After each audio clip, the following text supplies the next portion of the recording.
자, 2교시 시작하겠습니다. 이제 2교시는 뭐냐면, 이제 원리금 균등이에요. 그럼 이제 다시 원리금이라는 게 뭐죠? 원금 플러스 이자입니다. 그러면은, 대출액 곱하기, 보세요. 저당 상수는 원리금이고, 그 다음에 대출액은 1억이고, 그 다음에 저당 상수는 시험지에 주어집니다. 이렇게. 그래서 여기 보면, 대출금리가 10%고, 만기는 20년이다. 그러면 이제 10%의 20년은 이거다라고 주어지면 그거 그대로 갖다 쓰면 돼요. 자, 그러면 이제 봅시다. 보는데, 자, 요게 조금 제일 그 세 가지 방법 중에서 제일 헷갈리는 게 이건데요. 이거를 이제 해드릴 테니까 한번 잘 보세요. 이렇게 하면은, 그러니까 하여간 뭐 요거 간단히 볼까요? 그러면 1억에다가 저당상수를 곱하면은 이제 얼마요? 원리금이 1174만 6천 원입니다. 그러면 어떻게 돼요? 잘 보세요. 원리금이 일정하죠. 원리금이. 그래서 이걸 뭐라고 그래요? 원리금 균등 상환 조건이라고 그래요. 그 다음에 이 표를 뭐라 하느냐? 이 표를 우리가 상환 조견표라고 그래요. 상환 조견표. 자, 그러면 이제 그래서 원리금이 일정하구나. 이렇게 되는 거죠. 그 다음에 원리금에서 이자를 빼주면 뭐야? 원금이 나오는 거죠. 그럼 이제 기말 잔액은 어떻게 해야 돼요? 어떻게 떨어지느냐? 기초 잔액에서 원금 상환액을 빼주면 이게 나오죠. 이게 그대로 2월이 되는 거예요. 똑같이 이제 가는 거죠. 그래서 자 보시면 일단 내용을 보면 원리금이 일정하죠. 일정한데 자 보세요. 이자가 작아지죠. 뒤로 갈수록. 왜 작아지느냐? 여기 이 기초 잔액이 작아지기 때문에 그래요. 기초 잔액이 작아지니까 어떻게 해야 돼요? 이자가 작아져요. 이자가 작아지니까 원금은 커지겠죠. 이렇게. 뒤로 갈수록 이자는 작아지고 원금은 커진단 말이에요. 그래서 이게 그렇게 시험에 잘 나와요. 이게 요 내용이. 그래서 이자는 어떻게 돼요? 이자는 작아진다. 이자는 뭐야? 뒤로 갈수록 뭐야? 작아진다. 이게 안 되면 외워 암기해 버려야 돼요. 그 다음에 이제 원금은 뒤로 갈수록 뭐야? 원금은 커진다. 그래서 이자는 작아지고 원금은 커진다. 그래서 이자 작아지고 원커. 그래서 이렇게 외워버리는 게 좋아요. 왜냐? 이건 시험에 아주 잘 나옵니다. 모의고사는 뭐 무조건 나오는 거고요. 본고사도 아주 잘 나와요. 잘 보셔야 돼요. 그래서 이자는 작아지고 원금은 커지고 원리금은 일정하고. 그럼 이걸 가지고 그래프를 만들게 되면 이렇게 되는 거죠. 나오죠? 원리금은 일정하죠. 일정한데 원금은 커지죠? 이자는 뭐야? 작아지죠. 이 그래프를 딱 알고 있어야만이 문제 푸는데 되게 편한 거예요. 이렇게. 총 그래프가 4개가 나와요. 여기서. 이 4개 그래프가 머릿속에 있으면은 웬만한 말 문제는 다 이제 어떻게 해야 돼요? 속아낼 수 있습니다. 그래서 이렇게. 자, 그러면 이제 이 부분에 대해서 이제 계산을 좀 해야 되는데 자, 그럼 봅시다. 자, 이게 이제 이걸 구해야 되는데, 요 순서, 해야 된다고 그랬어요. 그래서 이제 기초잔액, 그 다음에, 원리금, 마이너스 이자는 뭐야? 원금, 그러면 기말잔액, 이렇게. 자, 그러면 이제 이거를 한번 해봅시다. 이 계산기 가지고 한번 해봅시다. 뭐가 있냐면은 이제 이거를, 요 내용을, 이렇게 빨리 할 수 있는 방법을 이제 지금부터 소개할 거니까, 이대로 그냥 하시면 돼요. 자, 그러면 이제 일단, 자, 제일 먼저 뭘 구해야 돼요? 원리금을 구해야 되죠. 원리금은 대출액 10,000원이라 했죠? 곱하기 얼마야? 0.117460 주어졌단 말이에요. 그러면 10,000원에다가 이제 어떻게 해야 돼요? 10,000원 곱하기 0.117460 하면 얼마야? 1174.6원이 나와요. 이렇게. 지금 10,000원 이하 절사했습니다. 이게 훨씬 편해요. 10,000원 이하 절사하는 게. 그럼 1114.6원이 뭐가 돼요? 원리금이 되는 거예요. 자, 그러면 이제 어떻게 되느냐? 자, 이거 구했으니까. 자, 기초잔액. 자, 1회차 얼마야? 10,000원이죠. 이렇게. 그죠? 원리금은 얼마야? 원리금은 1174.6이 되는 거죠. 이렇게. 그럼 여기서 뭘 빼줘야 돼요? 이자를 빼주면 원금이 되죠, 이게. 그럼 이자는 얼마요? 뭐 간단한 거죠? 자, 이자 어떻게 구하면 돼요? 기초잔액 곱하기 0.1 하면 되죠. 그죠? 그러면 어떻게 해야 돼요? 1,000원이 되겠죠. 그러면 빼주니까 174.6원이 이제 뭐가 돼요? 원금 상환액이 되죠. 그런데 만약에 여기서 기말 잔액 구하시오. 기말 잔액을 구하시오. 그러면 이제 어떻게 하면 돼요? 기초 잔액에서 원금 빼주면 이렇게 되는 거죠, 이게. 처음에는 좀 불편해요. 불편한데 시험이 잘 안 나오면 소개할 이유가 없겠죠. 근데 시험이 잘 나오니까 소개하는 겁니다, 이게. 아마 34회 때 나올 거예요, 아마. 매년 나오니까. 그러면 이제 빼주니까 얼마예요? 만 원에서 보세요. 만 원에서 174.6 빼주면 얼마야? 9,825.4 이렇게 나오죠. 여기까지만 구하면 되는 거예요. 그럼 이제 2회차서부터는 1회차만 구하면 다 해결이 돼요. 자, 보세요. 2회차, 그 다음에 3회차 나오는데 무조건 원리금 얼마야? 1174.6. 여기도 1174.6. 여기 1174.6이 되겠죠. 이렇게.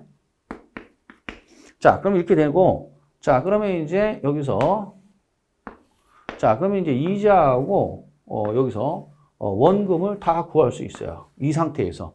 그러니까 쭉 뿌려주면 되는 거예요. 이렇게. 요까지만 구하면. 자, 그러면 이제 어떻게 하면 되는 거냐? 아주 쉬워요. 자, 보세요. 일단, 여기서 잘 설명을 들으셔야 되는데, 이자는 어떻게 해야 돼요? 뒤로 갈수록 작아지고, 원금은 커진다고 그랬죠? 원금이 커질 때 법칙성이 있단 말이에요. 이게 원금이 커질 때. 그 법칙성이 뭐냐? 1 플러스 이자율만큼 커집니다.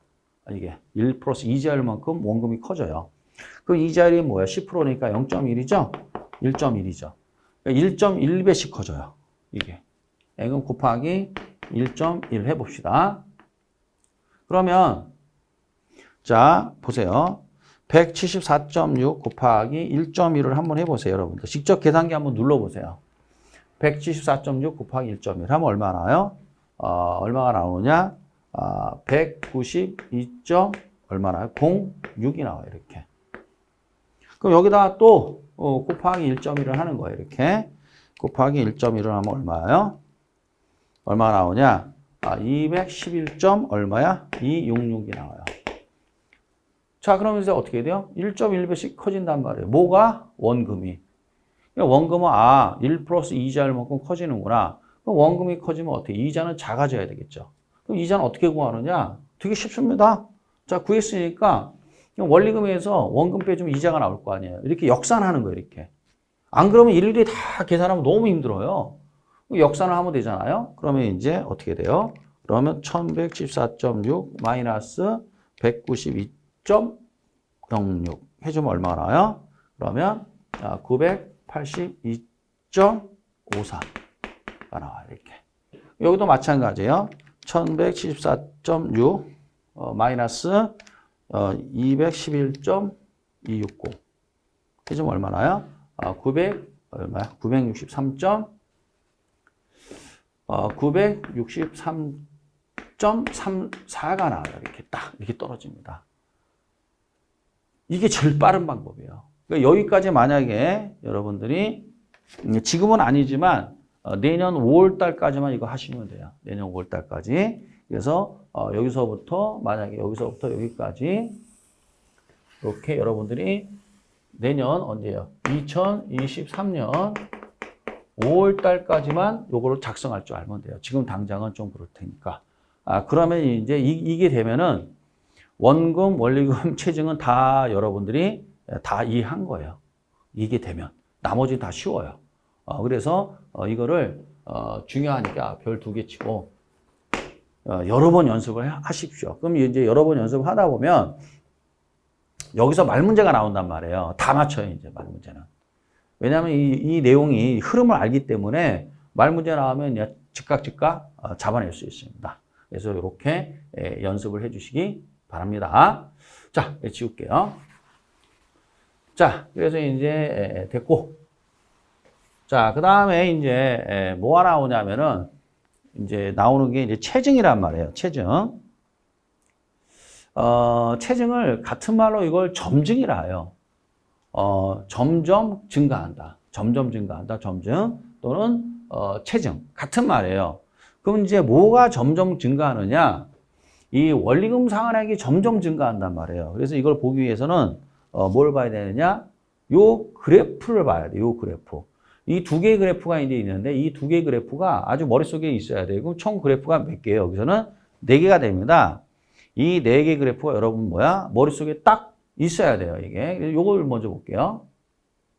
자, 그러면 여기 보면은 자, 보세요. 얼마냐면은 원리금 균등은 자, 동일한 조건이었어요. 자, 요거 한번 봅시다. 잘 보세요. 얼마냐면은 자, 원리금 균등은 처음에 원리금 상환액이 1,500만 원이었어요. 1,500원이라는 거죠. 만 원 이하 절사하면. 그 다음에 보면은 자, 원리금 균등은 원리금이 얼마야? 1,114.6이에요. 만 원 이하 절사하면은. 그러니까 따라서 어떻게 해야 돼요? 쭉 내려와서 여기가 얼마야? 1,500원이고 1,174.6이 되는 거예요. 이렇게. 자, 여기가 뭐야? 원리금 상환액입니다. 요거는 만기가 되는 거고. 잘 보세요. 그러면 이 원리금 균등은 1,174.6 해서 일정하게 쭉 가죠. 이게 원리금 균등이에요. 근데 원금 균등은 처음에는 1,500만 원이에요. 근데 어떻게 돼요? 뒤로 가면 갈수록 작아져요. 그래서 이제 1,500만 원, 그다음 1,450만 원, 1,400만 원 이런 식으로 계속 작아져요. 이렇게. 이런 구조가 나왔단 말이에요. 이걸 잘 아셔야 돼. 그러면 이제 여기가 상환 초기잖아요. 자, 그러면 왜 원금 균등을 왜 원리금 균등으로 바꿨을까? 왜 바꿨을까? 원금 균등을 왜 원리금 균등으로 바꿨을까? 이걸 이제 생각을 해야 되는데 이게 뭐냐면 차입자의 지불 능력 때문에 그런 거예요. 지불 능력. 이것 때문에 그런 거예요. 자, 차입자가 생각을 해보면 이런 얘기예요. 차입자가 만약에 모기지를 일으킨다라고 할 때는 보통 뭐야? 30에서 40대들이 어떻게 돼요? 모기지 일으키는 겁니다. 모기지 일으켜서 어떻게 돼요? 집을 산단 말이지. 그러면 우리가 그냥 계산하기 쉽게 30대를 합시다. 그럼 30대가 이제 어떻게 돼요? 이제 집을 장만하는 거 아닙니까? 이 사람들 입장에서는 상대적으로 소득이 낮아요. 소득이 낮으니까 예를 들어서 이 사람들의 여기가 이제 이 소득 곡선을 보면 이 사람들의 이 소득 곡선을 보면 뒤로 갈수록 증가한단 말이에요. 이렇게. 그러면 20대보다는 30대가 보다는 40대가 이런 식으로 증가한단 말이에요. 보다는 50대가 이런 식으로. 일반적으로 그렇다는 얘기죠. 일반적으로 어떻게 해야 돼요? 이 소득은 이런 식으로 증가한단 말이에요.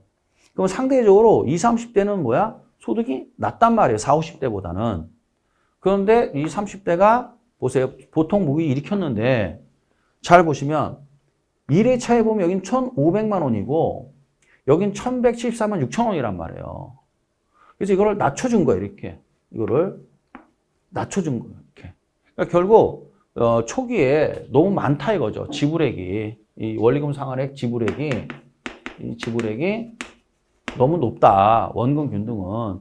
그래서 낮춰주자 해서 만든 게 뭐야? 원리금 균등이에요. 그래서 이 내용이 시험에 너무너무 잘 나오는 거예요, 이게. 그러니까 상환 초기에 원리금 상환액이 누가 많고 누가 적으냐를 계속 물어봅니다. 벌써 지금 10년 넘게 물어보고 있어요. 그럼 당연히 누가 높아요? 원금 균등이 높고 원리금 균등이 낮은 거예요. 이런 배경에서 원금 균등을 뭐로 바꿔준 거예요? 원리금 균등으로 바꿔준 겁니다. 배경이 그렇게 된 거예요. 그래서 원금 균등을 왜 원리금 균등으로 바꿨느냐? 그 이유는 여기에 있는 거예요. 그래서 이거를 자꾸만 시험에 내는 거예요, 이거. 그러니까 따라서 이해하고 그 다음에 외워버려야 돼요. 따라서 상환 초기에 원리금 상환액은 뭐야? 원금 균등이 크죠? 원리금 균등이 작습니다. 그러면 이 두 개를 비교할 때 이제 상대적으로 소득이 낮은 사람들은 원리금 균등을 선호할 수밖에 없죠. 왜? 이게 낮으니까.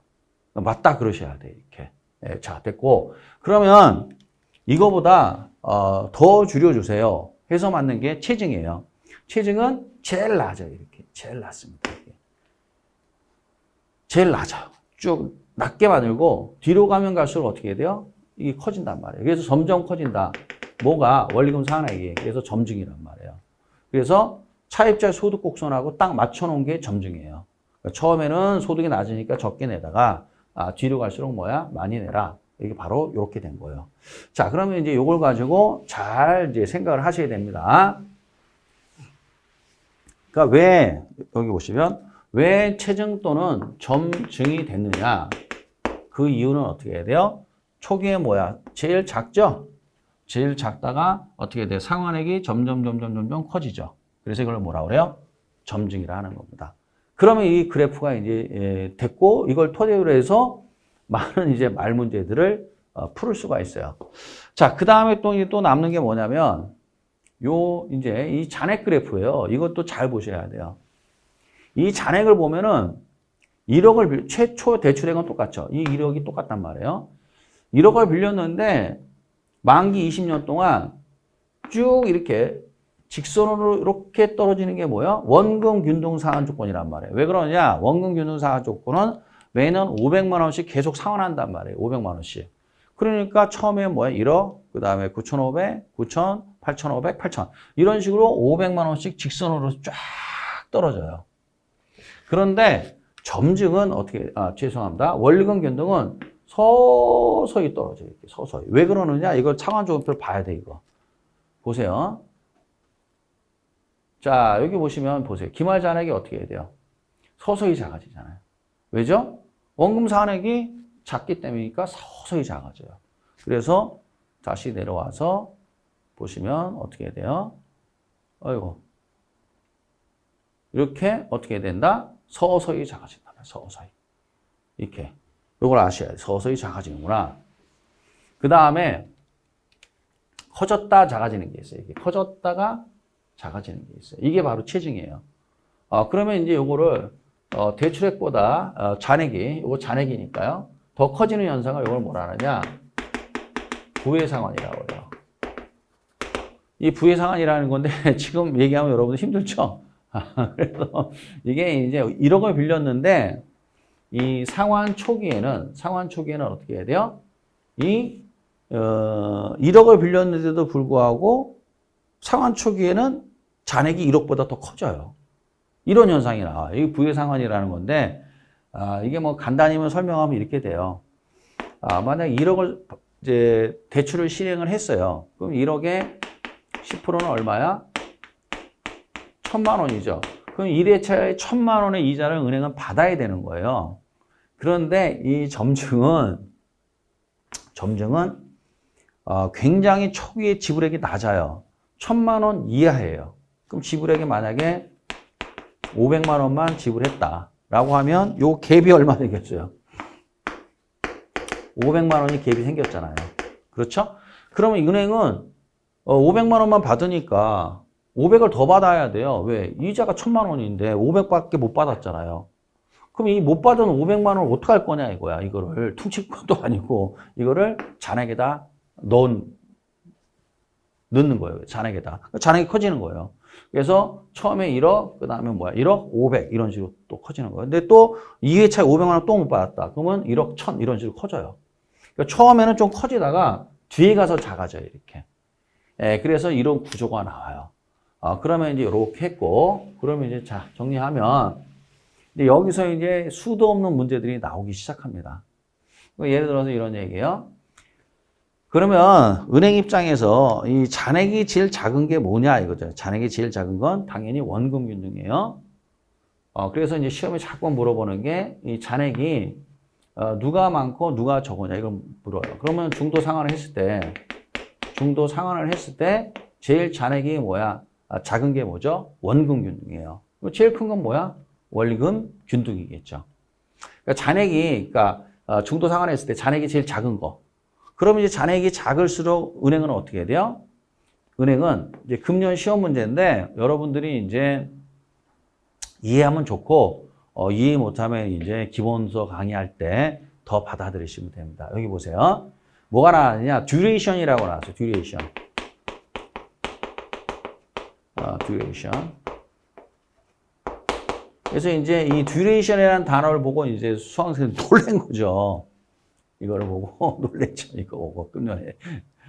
듀레이션이라는 게 뭐냐면 이게 이제 대출자가 채권을 회수하는 기간이에요. 이걸 듀레이션이라 하고 이 부분에 대해서 이미 작년에 이게 이제 감정평가사 이 시험 문제 이게 나왔어요. 이게 나와가지고 제가 소개를 했죠. 수업 시간에 소개하고 나올 수 있으니까 평가사 문제 먼저 나왔으니까 우리 시험도 나올 거다. 준비를 해라. 그랬더니 이제 33회 때 금년에 나온 거죠. 자, 이게 이제 뭐냐면 이게 원금 회수 기간. 요거를 듀레이션이라고 그래요. 그럼 은행 입장에서 잘 보세요. 이 잔액이 작을수록 잔액이 적게 남을수록 원금 회수가 제일 빠르다는 얘기죠. 그러면 듀레이션이 제일 짧은 게 뭐냐? 정답은 뭐였어요? 원금 균등이었어요. 잔액이 제일 작은 거니까. 이렇게 문제를 풀면 됐죠. 근데 이제 이런 것을 준비하지 않고 잘 모르는 분들은 이제 시험지 보고 완전 놀랬겠죠. 놀래면 이제 출제자의 목적은 달성된 거죠. 수강생들을 혼란케 만들어서 이제 합격자를 많이 안 내겠다. 뭐 이런 맥락이겠죠. 어찌됐건 간에 요 내용이 이렇게 정리가 되면 되겠습니다. 그래서 이제 총 그래프가 뭐예요? 4개가 있어요. 원금 균등, 그다음 원리금 균등, 그다음에 요거 원리금 상환액, 그다음에 뭐야? 잔액. 이제 요 4개 그래프가 있는데 요 4개 그래프를 뭐야? 꽉 잡고 있어야 돼요. 그러면은 이제 여기는 웬만한 건 다 해결이 됩니다. 자, 그다음에 여러분들이 이해를 돕기 위해서 요 기출문제예요. 요 기출문제인데 기출문제를 좀 소개하겠습니다. 그래서 이거는 여러분들이 이 문제는 뭐 맞추라는 게 아니라 이렇게 나오니까 금년에도 이제 이런 맥락으로 나왔어요. 몇 문제 소개할 건데 이런 맥락으로 금년에 33회 때도 나왔습니다. 나왔으니까 이렇구나 라고 알고 계시기 바라요. 자, 거기 보면 이제 이게 28회 기출이에요. 자, 이제 문제를 풀어야 됩니다. 지금 이게 어렵게 느낄 수도 있는데요. 이 제일 쉬운 문제 이게. 되게 쉬워요. 자, 보세요. 5억이 어떻게 돼요? 5억이래죠. 그래서 5억이야 5만 원이야? 5만 원. 자, 만 원이야 절사했어요. 자, 9회차죠? 9회차 원리금하고 13회차 뭐야? 이자를 구하래요. 이렇게 나왔습니다. 자, 그 다음에 어떻게 해야 돼요? 자, 고정금리, 그 다음에 연 5%에 만기 20년이죠. 원금 균등이라고 나왔잖아요. 그럼 제일 먼저 뭐부터 해야 돼요? 원금 균등이면 원금을 구해야 되는 게 1번이에요. 원금을 구해야죠. 원금 얼마예요, 여러분? 5만 원. 5만 원 나누기 뭐야? 20년. 하면 되는 거 아니에요? 그럼 5만 원 나누기 20년 해버리는 거 이렇게 썰렁해요. 나누기 20년 하면 얼마야? 2,500원이죠. 그러면 무조건 원금 상환액은 2,500원이구나. 무조건. 그거 알고 그 다음에 자, 몇 회차 구하래요? 9회차. 9회차 구하래요. 그럼 이제 이거 자, 그래서 제일 먼저 뭐가 나와야 돼요? 기초잔액, 그 다음에 원금 플러스 이자는 뭐야? 원리금인데 뭘 구하래요? 원리금. 요거 구하래잖아요. 요거. 원금 얼마요? 2,500원. 자, 기초잔액 모르죠? 이자 모르죠. 그렇죠? 구하면 되는 거죠, 뭐. 자, 9회차잖아요. 9회차니까 여러분 생각해 보세요. 2,500원씩 얼마 갚았어요? 8번을 갚은 거죠. 그러므로 잘 써야죠. 그러므로 2,500원씩 몇 번 8번을 갚았단 말이에요. 그러면 이제 2,500원 곱하기 8 하면 얼마야? 2만 원을 갚은 거예요. 그죠? 자, 그래서 5만 원에서 2만 원 갚았단 말이에요. 그럼 얼마 남았어요? 3만 원 남은 거죠. 이렇게. 그쵸? 5만 원에서 2만 원 갚았으니까 3만 원 남았죠. 3만 원에 몇 프로야? 5%네요. 3호 15. 1,500원이죠. 그러니까 더하니까 얼마야? 4,000원. 4천만 원이 되겠네요. 그러면 정답은 1번 아니면 2번이겠네요. 아니고 1번 아니면 2번이 되는 건데 자, 됐습니다. 그 다음에 이제 두 개 중에 하나겠죠. 이번엔 몇 회차예요? 13회차. 13회차 구해봅시다. 기초잔액 모르죠. 원금 무조건 2,500원. 이자 모르죠. 그런데 뭘 구하라는 거예요? 요 이자를 구하래요. 이자. 요걸 구하래요. 그러면 이제 일단 기초잔액을 구해야 되잖아요. 그러므로 2,500원씩 몇 번 갚았어요? 12번 갚았죠. 13회 차니까. 그럼 2,500원 곱하기 11을 해보십시오. 얼마 나와요? 3만 원 나와요. 그럼 3만 원 갚았다는 얘기죠. 상환했다는 얘기예요. 그러면 5만 원 마이너스 3만 원 해주면 얼마야? 2만 원 남죠. 그죠? 이거의 5%니까 2, 5, 10, 1,000원이 되겠네요. 답 구했죠? 그러면 4천만 원, 그 다음에 1,000만 원 이렇게. 이게 뭐 어렵지 않아요. 어렵지 않고 근데 처음에 하는 분들은 어우 이렇게 되는데 뭐 몇 번 하면 됩니다. 그래서 요 순서 알고 요 이치만 알고 있으면은 금방 떨어져요. 그래서 항상 원금 균등 구하시오. 그럼 무조건 제일 먼저 해야 되는 게 뭐예요? 요 원금 상환액을 빨리 구해야 돼요. 이게 순서가. 그래서 5만 원 나누기 20년 2,500원. 그럼 원금 2,500원 일정하잖아요. 무조건. 그리고 요 순서가 나와야 돼요. 기초잔액, 그 다음에 원금 플러스 이자는 원리금. 원금은 됐고 이자는 어떻게 구하면 돼요? 무조건 기초잔액을 구해야 된단 말이에요. 기초잔액은 어떻게 구한다? 이제 2,500원씩 9회차니까 8번 갚았잖아요.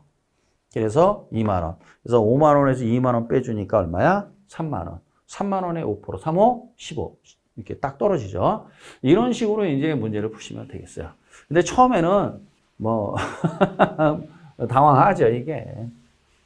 당황하는데 몇 번씩 하다 보면 좋아져요. 그래서 이건 어떻게 해야 돼요? 반복해야 돼요. 자, 그 다음에 이제 뭐가 나오냐면은 여러분들을 위해서 이렇게 생긴 계산기 다 가지고 다니셔야 돼요. 처음부터 나 계산 문제 하나 무조건 찍겠다 그러지 마시고 이렇게 생긴 거 갖고 다니시면서 직접 내가 눌러야 돼요. 눌러서 그 이치를 알아야 돼요. 그러면 편합니다. 뭐. 자, 그 다음에 이번에는 이제 뭐야? 원리금 균등이에요. 이 문제가 좀 까다롭죠, 이게. 이 원리금 균등이. 그래서 원금 균등보다는 원리금 균등이 더 어려운 문제예요. 자, 한번 해봅시다. 자, 이제 보세요. 얼마? 29회 기출이에요. 자, 보세요. 4억 원이래요. 그럼 뭐 4만 원. 귀찮으니까. 자, 됐습니다. 2회차 원금하고요. 3회차 뭐 구하래요? 이자. 이걸 구하래요. 고정금리고 연리 6%에 만기 20년이고 저당상수가 나왔죠? 그러니까 원리금 균등에서 저당상수 나왔잖아요. 그럼 원리금 균등에서 무조건 1번을 뭘 구해야 돼요? 원리금을 구해야 돼요. 그럼 대출액 곱하기 저당상수 아니에요. 그럼 4만 원 곱하기 저당상수가 0.087이라고 이렇게 주어져요. 그럼 그대로 하면 되는 거예요, 이렇게. 네. 자, 얼마예요, 여러분? 4만 원 곱하기 0.087 하면 얼마야? 3,480원이 되겠습니다. 그러니까 따라서 3,480원이 뭐가 돼요? 요게 원리금이죠. 그렇죠? 네. 그리고 이제 원리금 균등은 무조건 1회차를 먼저 구해야 돼요. 무조건. 그러면 1회차 무조건 구하는 거예요. 1회차 기초 잔액이 얼마요? 4만 원 빌렸으니까 두 번째 뭘 구해야 돼요? 원리금 마이너스 이자는 원금. 요 순서가 이렇게 순서가 나와야 돼요. 기초잔액 마이너스 죄송합니다. 기초잔액에서 원리금 마이너스 이자는 뭐야? 원금. 요 순서가 이렇게 나와줘야 돼요. 이렇게. 자, 그러면 이제 원리금은 얼마예요? 무조건 3,480원. 근데 뭐 구하래요? 요거. 원금 구하래요. 그게 아니고, 죄송합니다. 무조건 이거 FM대로 구해야 돼요. 자, 그럼 이자는 얼마요? 자, 요거 4만 원에 몇 프로예요? 자, 6%네요. 4, 6에 24. 그럼 2,400원이죠. 그렇죠? 이렇게 구합니다. 그럼 얼마야? 1,080원이죠. 요까지. 1회차를 무조건 구해주는 거예요, 이렇게. 그 다음에 뭐 구하래요? 2회차 원금, 3회차 이자잖아요. 자, 그러면 2회차 뭘 구하래요? 원금. 요거 구하래요. 땡큐죠, 이거. 자, 아까 뭐라고 그랬어요? 이거 어떻게 구한다고 그랬죠? 원금은 1 플러스 이자일 만큼 커진다고 그랬죠? 1 플러스 이자일 만큼, 이자율이 몇 프로? 6%니까 곱하기 1.06으로 하면 되겠네요. 그러면 1080 곱하기 1.06 하면 얼마나요? 1144.8. 1144.8이 나와요. 그럼 여기다 곱하기 만 하면 되잖아요. 그럼 11448 들어가는 거 찾으면 돼요. 여기 있죠? 12448, 12448. 그러면 답은 어떻게 돼요? 2번 아니면 3번이겠네요. 그쵸? 이런 식으로 찾아내는 거예요, 이렇게. 자, 됐고요. 그 다음에 이번에는 뭘 구하래요? 자, 3회차. 자, 3회차 뭘 구하래요? 이자를 구하래요. 이자, 3회차 이자. 요거를 구하래요, 요거. 요거를. 그러면 이제 원리금은 무조건 얼마야? 3,480원. 이렇게 되는 거고. 3,480원. 이거 안 써도 되죠, 사실은. 이거 안 써도 되는데, 요건 써야 돼요. 자, 그러면은 요거를 구하래요, 요거. 요거를 구하래요. 그럼 요거 어떻게 구할까요? 아주 쉬워요, 또 이것도. 곱하기 또 가는 거예요, 이렇게. 곱하기 여기다 또 1.06을 해주는 거예요, 이렇게. 자, 그러면 곱하기 1.06 하면 얼마야? 1213.488이 나와요. 이게 나와요, 이렇게. 그럼 요놈 알죠? 요거 알죠? 그럼 요 갭을 구할 수 있잖아요. 그럼 3,480원, 마이너스 요거 하면 요놈이 나오죠. 그러면 얼마나 돼요? 마이너스 3,480원. 하면 얼마 나와요? 266,512. 이렇게 돼요. 2266.512. 2266,512. 2266,512. 요거네요. 정답 몇 번? 2번. 이런 식으로 찾아내는 거예요. 그러니까 요게 좀, 제일 좀, 처음에 할 때 부담스러운데, 그렇지 않습니다. 그렇지 않아요. 이게 하면 편안해요, 이게. 자, 그래서 이제 이런 유의 문제는 매년 나오고 있습니다. 과거 5년 동안 계속 나오고 있으니까, 잘 연습을 하셔야 되겠고, 이런 유의 계산 문제는, 이제 모의고사는 100%입니다. 그 다음에 33회도 이런 부류의 계산 문제가 나왔어요. 5년 연속 계속 나오고 있습니다. 그래서 잘 준비해 주세요. 자, 다시 한번 설명할게요. 자, 무조건 1회차를 구하는 거예요. 기초자격은 4만 원이고 원리금은 이제 어떻게 해야 돼? 대출액 곱하기 저당상수 해서 구했고 그러면 이제 여기서 이자를 빼주면 원금이 나오는 거예요. 이렇게 요 순서. 그러면 4만 원에서 4, 6이 24니까 2,400원이 이자죠. 빼주니까 1080이고 1080에서 어떻게 돼? 1 플러스 이자율만큼 커지는 거예요. 원금은. 따라서 1.06을 계속 곱해가면은 쭉 커지죠. 이렇게. 원금이 커지죠. 그러면 원리금 일정하죠. 원금 구했죠. 그럼 이 사이에 있는 이자는 무조건 구할 수 있는 거죠. 이런 식으로 이제 접근을 하시면 되겠습니다. 자, 됐고. 자, 그 다음에 자, 이제 또 뭐가 나오냐면은 자, 이제 또 봅시다. 하나 더. 자, 이제 요건 31회인데 요거는 이제 조금 이제 변형을 한 거죠. 뭘 변형을 하냐면은 이번에는 조금 다른 각도에서 물어봤어요. 이렇게. 그래서 지금 이 세 문제를 제가 소개했는데 대부분의 이 지금 나온 계산 문제들은 이 세 문제의 범주 안에 들어가요. 그러니까 이 세 문제만 잘 여러분들이 숙달이 되면은 편안하게 문제 풉니다. 자, 그래서 이제 뭐냐 이런 얘기예요. 자, 요번에 원리금 균등이네요. 자, 4억이래요. 뭐 4억에 4만 원이야? 4만 원 해주고 블라블라 대출금리를 구하고요. 그 다음 2회차래. 2회차 원금을 구하래요. 원금을. 자, 그러면 요건 조금 변형된 거죠. 그럼 이따 뭐 변형이고 뭐고 간에 우리는 무조건 뭐 하는 거예요? 원리금 균등이잖아요. 그러니까 원리금을 먼저 구하는 거예요. 무조건 1원. 자, 그럼 대출이가 얼마요? 4만 원. 곱하기 저당상수가 얼마야? 0.09네. 4, 9, 36이니까 3,600원이 되겠네요. 그렇죠? 무조건 이거부터 구하는 거예요, 그냥. 그러면 이제 풀립니다. 그러니까 따라서 원리금 균등 문제 나오면 아무 생각 없이 대출액 곱하기 저당상수에서 원리금을 구하시면 돼요. 그 원리금이 얼마야? 3,600원이 되는 거예요. 그러면 이제 자, 1회차 구해봅시다. 자, 기초잔액은 얼마야? 4만 원. 4만 원. 자, 원리금은 얼마입니까? 3,600원. 마이너스 이자하면 원금이죠. 자, 그런데 지금 이자율이 안 나왔어요. 왜 안 나왔냐면 이자율을 찾으랍니다. 근데 여기 뭐가 나왔어요? 1회차 원금 상환액이 나왔잖아요. 1,000만 원이라고. 뭐 절사하면 1,000원이 되겠죠. 그렇죠?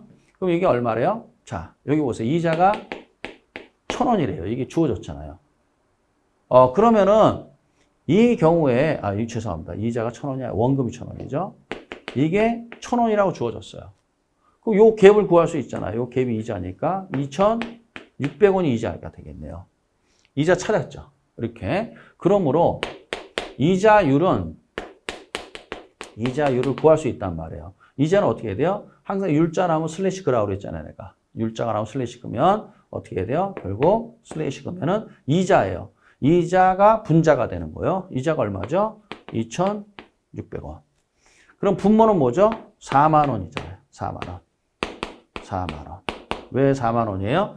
4만 원 빌렸잖아요. 4만 원 빌렸는데 그중에서 2,600원 이자 냈대요. 그럼 이자를 계산한 거죠. 자, 그러면 이제 어떻게 해야 돼요, 여러분? 2,600원 나누기 4만 원 하면 얼마가 돼요? 0.065가 돼요. 0.065. 그럼 이거를 이제 100분율로 다시 바꿔줘야 되니까 옆에다 곱하기 100을 하면 됩니다. 그럼 얼마야? 6.5%가 되겠죠. 그럼 이자율은 어떻게 해야 돼요? 6.5%예요. 그러면 뭐 아니고 두 개 중에 하나겠네요. 그렇죠? 자, 그러면 이제 뭘 구해요? 2회차 원금을 구하래요. 아유, 땡큐죠. 2회차 원금. 원금 어떻게 해야 돼요? 이거 금방 구하죠. 항상 원금은 어떻게 1 플러스 이자율만큼 커진다고 그랬잖아. 이자율이 뭐야? 6.5%. 즉 0.065니까 결국 1.065죠. 이렇게 곱하면 되는 거 아니에요? 1 플러스 이자율, 1 플러스 0.065 하니까 1.065가 되겠죠. 그러면 1,000원에 곱하기 1.065 하면 얼마나요? 1,065원이 나오겠네요. 그렇죠? 가만 있어봐. 원금은 이건데 1,065원. 그렇죠? 1,060, 여기 있다. 정답 몇 번이야? 4번이 되겠죠. 당황했네요. 그러니까 정답은 몇 번이야? 4번이 되는 거예요. 이렇게. 자, 다시 한번 설명해 드릴게요. 자, 원리금 균등이에요. 무조건 뭐부터 구한다? 원리금부터 구한다. 3,600원. 자, 무조건 1회차를 구해야 돼요. 무조건. 그러면 이제 1회차가 어떻게 해야 돼요? 원리금은 3,600원이고 1회차 원금이 1,000원이래잖아요. 그럼 이자 구했죠? 이자가 얼마? 2,600원. 그럼 이자율이라는 것은 대출액에서 이자가 차지하는 비율이에요. 그럼 이제 6.5%. 그러면 됐어요. 6.5% 구했고 그 다음에 원금, 2회차 원금 구하래요. 원금은 어떻게 커져요? 1 플러스 이자율만큼 커진다고 그랬죠?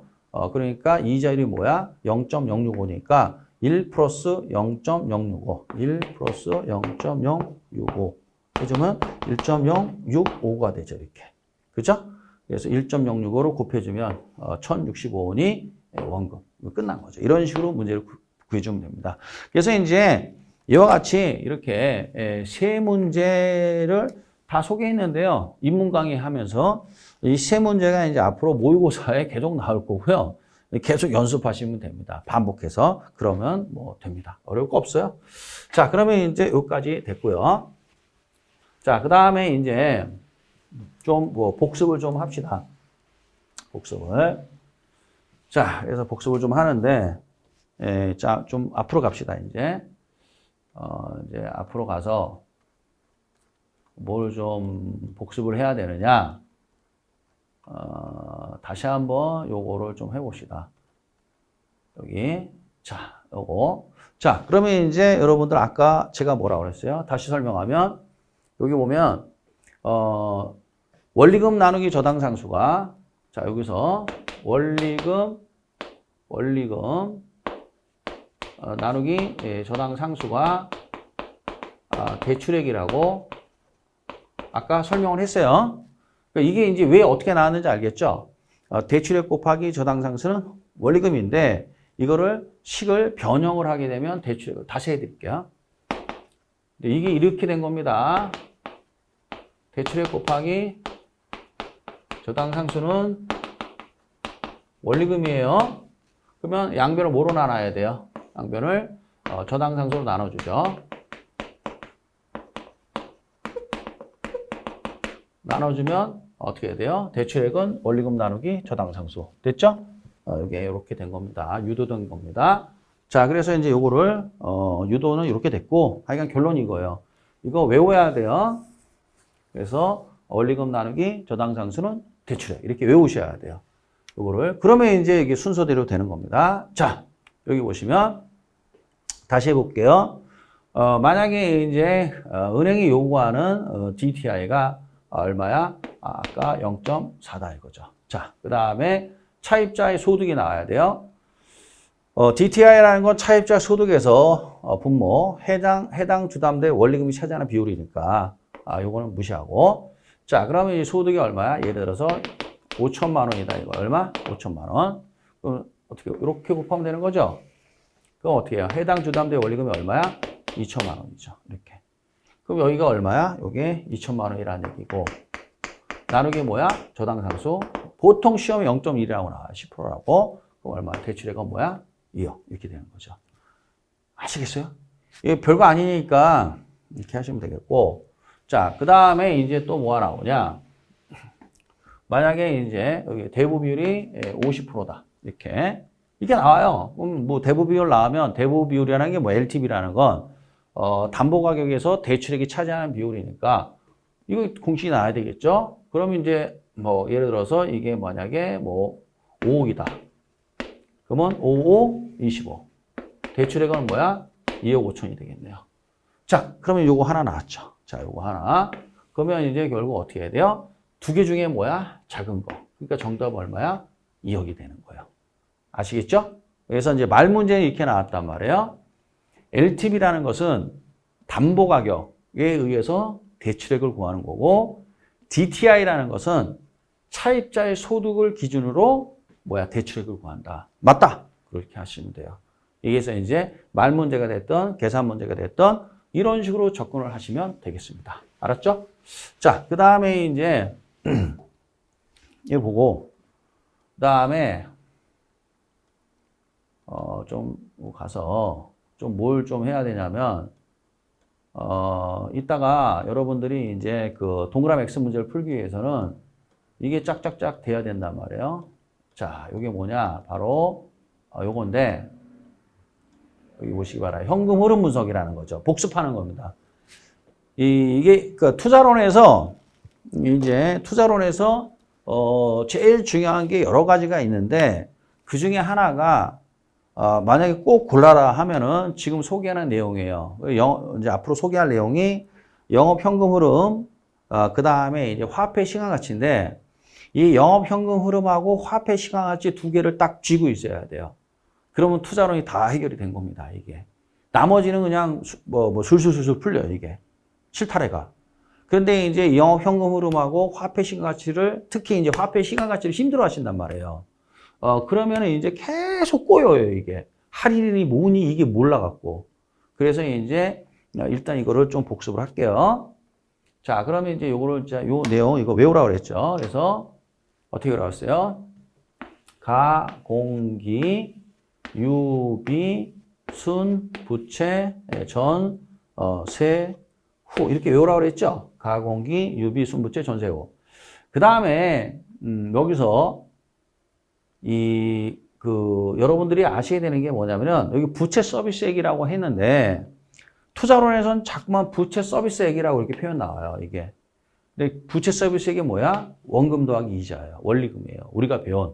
그러니까 원리금이 부채 서비스액이에요. 그러니까 계산 문제 풀 때 조심해야 되는 건 원금 더하기 이자라는 거예요, 이게. 원금 더하기 이자가 뭐야? 부채 서비스액이다. 자, 그럼 이걸 가지고 한번 해볼게요. 자, 만약에 이제 가능 총소득부터 하는데 해봅시다. 이거 좀 단위당 예상 임대료 곱하기 임대 단위수란 말이에요. 그럼 예를 들어서 이런 얘기예요. 여러분들이 다가구 주택에 한번 투자를 한다고 생각하세요. 만약에 다가구 주택에. 그러면 이제 이해하기가 쉬워요. 그러면 다가구 주택이라는 건 뭐냐면은 이제 몇 호 이렇게 있잖아요. 그래서 보니까 다가구 주택은 만약에 임대 단위수가 10호다. 그러니까 방이 10개라는 얘기죠. 그러니까 투룸이 10개가 있다는 얘기예요. 이게 곱하기 1년에 얼마 뺀다? 호당 1,000만 원 뺀다 이거죠. 7당 1,000만 원 뺀다는 얘기예요. 그게 바로 예상 임대료예요. 곱하기 임대 단위수 10호. 그럼 얼마가 나와요? 이게 1억이 나와요. 1,000만 원 곱하기 10호니까 1억이 될 거 아닙니까? 그러니까 1억이 뭐가 돼요? 가능 총소득 또는 가능 조소득. 쉽게 얘기하면 이런 얘기예요. 이렇게 이게 다가구 주택이다 이거죠. 이제 이게 실무 나가면 이게 다가구인지 연립인지 다세대인지 헷갈려요 이게. 그런데 건축물 대장을 보시면 압니다. 그때는 건축물 대장을 빨리 봐야 돼요. 그러면 다가구로 되어 있단 말이에요. 다가구나. 근데 여기가 이제 101호서부터 이렇게 해가지고 전체 몇 호가 있다? 10실이 있다 이거예요. 방이. 10개짜리 방을 어떻게 해도 투자를 하겠다 이겁니다. 그러면 10호잖아요. 10개 중에 한 호당, 실당 1년에 1,000만 원 뺀다는 얘기예요. 곱하니까 뭐가 나와요? 가능 총소득. 가능 총소득이라는 건 예상 임대료 단위당 곱하기 임대 단위수를 곱하면 되는구나. 그럼 이제 최대 얼마 뺀다는 얘기예요? 맥시멈 1억을 뺀다는 얘기예요. 1년에. 1억을 빼는데 이게 다 뭐예요? 풀로 꽉 찼다는 얘기예요. 1년 내내. 근데 현실적으로 이거 불가능합니다. 공실이 나와요. 이게 공실. 공실이 나오니까 공실 및 불량채권 대손 충당금이라는 게 뭐냐면 이게 또 어떻게 돼요? 밤새 안녕하는 사람들이 있어요. 이게 밤새 안녕한다는 건 뭐냐면은 보증금 다 까먹고 그 다음에 다음 달에 드릴게요. 다음 달에 드릴게요. 그리고 없어지는 사람이 있단 말이에요. 그러면 그거는 뭐야? 날린 돈이에요. 이걸 뭐라 그래? 대손 충당금이라고 그래요. 그럼 뭐 보통 한 5%씩 잡으니까 그러면 1억에 5%니까 얼마야? 500만 원이 되겠죠. 그렇죠? 그러면 기타 소득이 이제 0이라 합시다. 기타 소득은 뭐냐면은 나가는 돈은 마이너스예요. 투자자 입장에서 들어오는 돈은 플러스고 이제 저거 생각하시면 돼요. 뭐 생각하냐면은 자판기 수입이나 주차장 수입 같은 거. 임대 소득 이외의 소득이에요. 그럼 0이라 합시다. 그럼 빼주면 얼마야? 9,500만 원이 되는 거예요. 이렇게. 이 9,500만 원을 뭐라고 그래요? 유효 총소득이라고 그래요. 그러니까 가능 총소득과 유효 총소득이 어떤 차이가 있는지를 알아야 돼요. 그러면 가능 총소득에서 공실 및 대손 충당금하고 기타 수입까지 고려한 게 유효 총소득이에요. 그러면 이게 더 어떻게 돼요? 실현 가능성이 높은 거죠. 그죠? 근데 영업경비라는 걸 빼줘야 된단 말이에요. 근데 여러분들이 나중에는 이 영업경비에 들어가는 거 안 들어가는 걸 반드시 구별해야 돼요. 근데 지금은 하지 않겠습니다. 그래서 이제 영업경비라는 게 뭐냐면 이제 이거 이제 여기에 투자를 했으니까 이제 건물주가 된 거 아니에요? 투자자가. 그럼 이걸 어떻게 해야 돼요? 관리해 줘야 되잖아요. 그래서 도배장판 또는 누수 나면 공사해주고 그 다음에 이제 보일러 같은 거 다 설치해주고 이거 다 해줘야 된단 말이에요. 이게 다 뭐예요? 돈이에요, 돈. 이걸 뭐라 그래요? 영업경비라 합니다. 그럼 예를 들어서 1년에 2천만 원 정도 들어간다 합시다. 2천만 원. 빼주면 얼마야? 7,500만 원이 뭐가 돼요? 순수하게 영업해서 얻은 소득이다. 중요한 소득이죠. 그러면 순영업소득은 유효 총소득에서 경비까지 제한 임대소득을 순영업소득이라고 그래요. 그럼 돈을 벌었으니까 빚을 갚아야 되겠죠. 그랬더니 그게 만약에 500만 원이다. 그럼 이게 7천만 원이 되는 거예요. 이게. 세전 현금 수지가. 이게 임대수익이에요. 그럼 여기서 다시 뭘 빼줘야 돼요? 세금을, 임대소득세를 빼줘야 돼요. 그럼 임대소득세 보통 아마 5월달, 개인이면 5월달에 낼 거예요. 그럼 이게 한 500만 원 된다 이거죠. 그럼 6,500만 원이 뭐가 돼요? 임대수익이 되는 거예요. 그럼 임대수익은 어떻게 줘야 돼요? 이게 딱딱 떨어져야 돼요. 자, 여기 1억 쭉 나와서 9,500만 원, 그 다음에 세 번째 7,500만 원, 그 다음에 네 번째 7천만 원, 다섯 번째 6,500만 원 이런 식으로. 그래서 가능 총소득, 유효 총소득, 순영업소득, 세전 현금 수지 또는 세전 현금 흐름, 세후 현금 흐름 이렇게 5개의 임대 수익이 있는 거예요. 그래서 어떻게 해야 돼요? 가, 유, 순, 전, 후 이렇게. 이 임대 수익은 5개가 있어요. 가, 유, 순, 전, 후. 그래서 가능 총소득, 유효 총소득. 이걸 그냥 통칭해서 총소득, 조소득이라 해요. 그럼 총소득, 조소득은 뭐야? 가, 유 얘기하는 거예요. 그 다음에 순영업소득, 전, 세전 현금 흐름, 후, 세후 현금 흐름. 근데 이걸 가지고 이제 말 문제로 내는 거죠. 계산 문제 내거나. 그럼 이제 이 문제 나오면 여러분들 무조건 맞추셔야 되는 겁니다. 알았죠? 자, 그래서 이제 조금 쉬고요. 쉬었다가 또 이어서 좀 복습을 좀 진행을 하도록 하겠습니다.